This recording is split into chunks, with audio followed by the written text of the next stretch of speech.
DD Tamil நேயர்கள் அனைவருக்கும் வணக்கம். இறையருளும் குருவருளின் துணையோடு தொடர்ந்து நாம் திருமந்திரத்தை சிந்தித்து கொண்டிருக்கிறோம். அந்த வகையில் திருமந்திரத்தில் 3ஆம் தந்திரத்தில் எண்வகை யோகம் அந்த தலைப்பில் சிந்தித்து கொண்டிருக்கிறோம். இதில் பிரத்யாகாரம், புலன்வழி பற்றியோடு மனத்தை ஒரு இடத்தில் நிறுத்துதல். இந்த அதிகாரத்தில் 10 பாடல் இருக்குது. அதில் ஒரு பாடல்,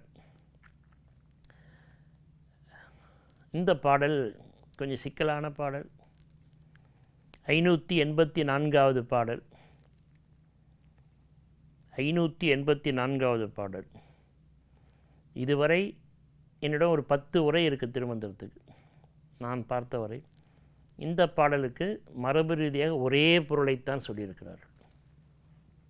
ஆனால் எனக்கு என் குருபுரான் சொன்னதுனால இந்த மரபு ரீதியாக சொன்ன பொருள் எனக்கு பொருந்தலை. இந்த பாட்டுக்கு நான் என்ன உணர்கிறேன் என்பதை சொல்லுகிறேன். தவறு இருந்தால் அறிஞர்கள் மன்னிப்பார்களாக. நீங்கள் என்ன பொருள் கொள்கிறீர்களோ அந்த பொருளை ஏற்றுக்கொள்ளலாம். நல்லா கவனிக்க வேண்டிய பாட்டு. உணர்ச்சி வசப்படாமல் அறிவுபூர்வமாக நான் சொல்லுவதை நீங்கள் கேளுங்கள், சிந்தியுங்கள். உங்கள் அறிவு சம்மதித்தால் ஏற்றுக்கொள்ளுங்கள். 6 ஆதாரம், இதை பற்றிலாம் நிறைய விளக்கிறார். மூலாதாரம் தொடங்கி சகசிரத்தலம் 7வது ஆதாரம், 6வது ஆங்கை புருவ மையம்.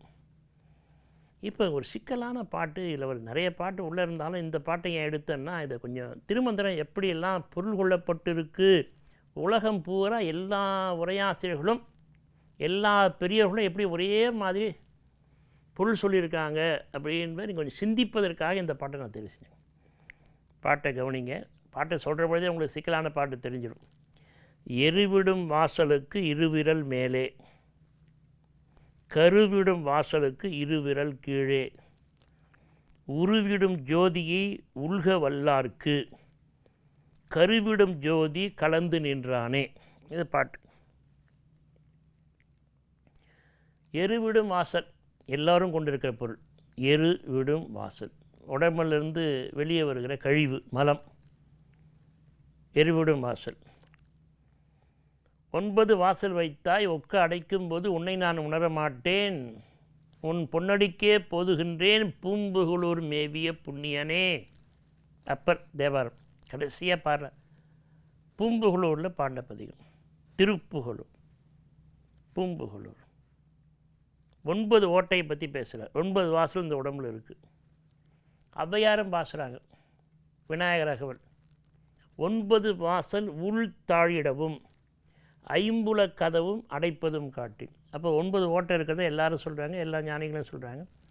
நமக்கே தெரியும் அது உள் தாழிடணும், ஏன்னா விரிந்து சுருங்கும். அது கீழே இருக்கிற 2 ஓட்டையும் வாசலும் வெளியே தான் தள்ளுமே தவிர உள்ளே வாங்காது. மேலே இருக்கிற ஒரு வாசல் வாய் உள்ளே வாங்கும், வெளியே தள்ளாது. வெளியே எடுத்து அதுக்கு வாந்தின்னு பேர். அது விதிவிலக்காக வாந்தி வரும் உடம்பு சரியில்லைன்னா.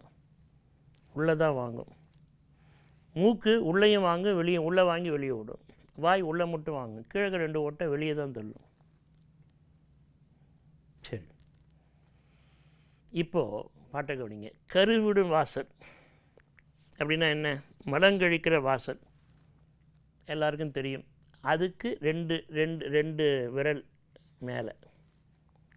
அடுத்த வரி, கருவிடும் வாசல் 2 விரல் கீழே. கருவிடும் வாசல் எது? இனப்பெருக்கம், ஆண் பெண்ணுக்கு இருக்குது. 2 பேருக்குமே எருவிடும் வாசல், மலம் கழிக்கிற வாசல் எல்லாருக்கும் ஒன்று தான் கீழே.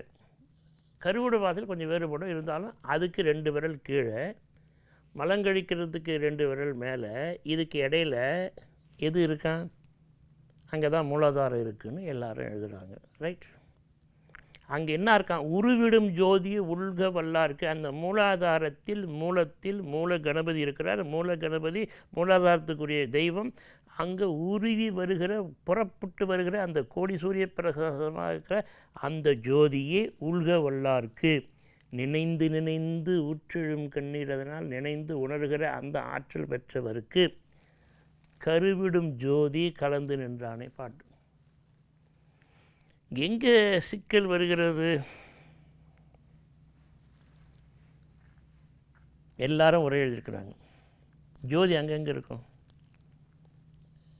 கொஞ்சம் கொஞ்சம் உணர்ச்சி வசப்படாமல், அங்கே அசுத்தம் தானே இருக்குது, அழுக்கு தானே இருக்குது, துர்நாற்றம் தானே இருக்குது. பிறந்த குழந்தையாக இருந்தாலும் ஒரு மாதத்துக்குள்ளே அங்கே துர்நாற்றம். அதுக்கு நாம் பேடெல்லாம் வைக்கிறோம். ஏன்னா சிறுநீர் கழியுது, மலம் கழியுது. அங்கே ஒரு நுட்பம் இருக்குது.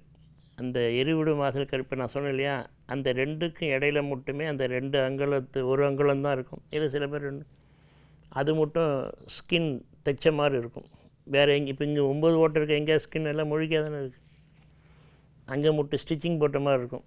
பாருங்கள். இப்போது அவர் என்ன சொல்கிறார் 3வது வரியில் சிக்கலை ஜோதிங்கிறார். உருவிடும் ஜோதி, கோடீஸ்வரிய பிரகாசமாக பிரகாசிக்கிற ஜோதி அங்கே இருக்குன்றார். அதை யார் நினைந்து வணங்க அங்கே போய் உட்காருங்களோ அவர்களுக்கு கருவிடுகிற ஜோதி அங்கே வந்து கலந்து இருக்கும் அப்படின்றார். ரொம்ப இந்த இடத்துல என் குரு என்னை பார்த்து கேட்டார், இந்த பாட்டை சொல்லி, அம்மா அங்கே எங்கேப்பா ஜோதி இருக்குது, அங்கே எங்கே ஜோதி இருக்குது, அங்கே நாற்றம் தானே இருக்குது, அழுக்கு தானே இருக்குது, கழிவு தானே இருக்குது. அதனால தானே 84,100,000 யோனி பேதத்தில் வந்த உயிர்களில் நாம் ஒருத்தன் தானே அது மூடி மூடி வைக்கிறோம். மற்றதெல்லாம் கருவிடு வாசல் எருவிடு வாசல்லாம் திறந்து தானே இருக்குது. அங்கே எப்படி ஜோதி இருக்கும்? அதுவா உன் உயிருக்கு மூலம், அதுவா மூலாதாரம். அங்கேயே உருவிடுகிற ஜோதி அங்கேயே இருக்குது. ரொம்ப சிக்கலான பாட்டு. இது ரொம்பவும் விரித்தும் பேச முடியாது. ஏன்னா மரபு வழியாக எல்லா பெரியவங்களும் ஒரே மாதிரி உரை சொல்லியிருக்காங்க. கொஞ்சம் ஆழமாக நின்று அறிவு சம்மதிக்கிற மாதிரி சிந்திச்சிங்கன்னா, எருவிடும் வாசல் இந்த தேகம், நிலம், பயிர் செய்கிறீங்க, பயிருக்கு எரு விடுறீங்க, ஏன் நல்ல பயிர் வளரணும், செடி கொடி வளரணும், உரம் இடம் இல்லை. இப்போ தேகத்துக்கு எரு விடுகிற வாசல் எது? வாய் தான் எரு விடுகிற வாசல். எருவிடும் வாசலுக்கு 2 அங்குலம் மேலே. கரு எங்கேருந்து வருது? கீழே இருக்குது கருவி, கீழே இருக்கிறது ஒரு உறுப்பு. மேலே வேலை செய்யலாம், அந்த உறுப்பு வேலை செய்யாது. எல்லா 84 அவ்வளோ நர்வஸும் இங்கே தான் அடைஞ்சிருக்கு. கரு உருக்கம், நெஞ்சு உருகி தான் இலகி தான், அது கீழே இருக்கிறது உறுப்பு தானே தவிர அங்கே இல்லை கரு. அப்போது எல்லாம் எங்கே இருக்குது? மேலே, இறைவன் இருக்கிற இடம் மேலே. அங்கிருந்து தான் நினைவு போய் தொட்டு நினைவு உருகி இலகி அங்கிருந்து தான் கரு கீழே தூண்டல் பெற்று கரு வருது. அது கீழே இருக்கிறது கருவி தான். அது இயக்குகிற பொருள், கரு விடுகிற பொருள் மேலே இருக்குது. அதுக்கு 2 அங்குலம் கீழே. எரு உள்ளே போகிறதுக்கு வாசலுக்கு 2 அங்குலம் மேலே கீழே. புருவ மையம், அதுதான் ஜோதி இருக்கிற இடம். கோடீஸ்வரிய பிரகாசமாக. இது கூட பரிபாஷை, மறைச்சி தான் சொல்லியிருக்கேன், நேரடியாக சொல்லலை. புருவ மையம் என்பது ஒரு பரிபாஷை. அது ரொம்ப சிக்கல்லாம் இருக்குது. அதில் இரு புருவ மையமாக, ஒரு புருவத்துக்கு மையமாக, எது புருவ மையம், எது நடுக்கண், எது நெற்றிக்கண், எது சுழிமுனை, அந்த சுழிமுனை ஜோதி எதுன்னு இவ்வளோ சிக்கல். அந்த ஜோதியை நினைந்து நினைந்து உணர்ந்து உணர்ந்து ஊற்றெழும் கண்ணீர். அதனால் நினைவு தெய்வத்தில் யார் இருக்கிறார்களோ அவர்களுக்கு இந்த கருவிடும் ஜோதி உள்ளே வந்து கலந்து விடும். சிவப்பெருஞ்சோதி, சுயம் பிரகாச நித்யானந்த. அந்த சுயஞ்சோதியை அறியாது கூடாயிருந்த எங்களுடைய கண்களை ஞானம் என்னும் அஞ்சன சிலாகியால் திறந்த தேசிகேந்திரரே, அந்த தேசிகேந்திரராக இருக்கிற அந்த குருபிரானுக்கு வணக்கம்.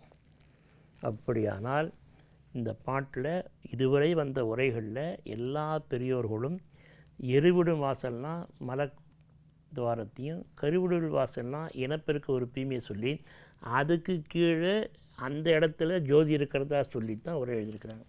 அங்கே ஜோதி இருக்கிறதுக்கு வாய்ப்பில்லை.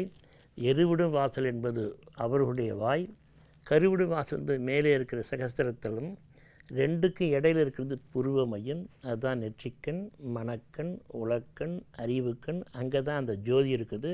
அந்த ஜோதி யார் நினைந்து நினைந்து உருகிறீர்களோ அவர்களுக்கு அந்த சிவப்பரஞ்சோதி வந்துவிடும். உண்மையான ஜோதி இருக்கும் இடத்தை அறிவோம், இடத்தை அறிவோம். இடம் என்றால் தங்கியிருக்கிற இடம் என்ற பொருள், லெஃப்ட்னு ஒரு பொருள். இடத்தை அறிவோம், பரம்பொருளை அடைவோம். வணக்கம்.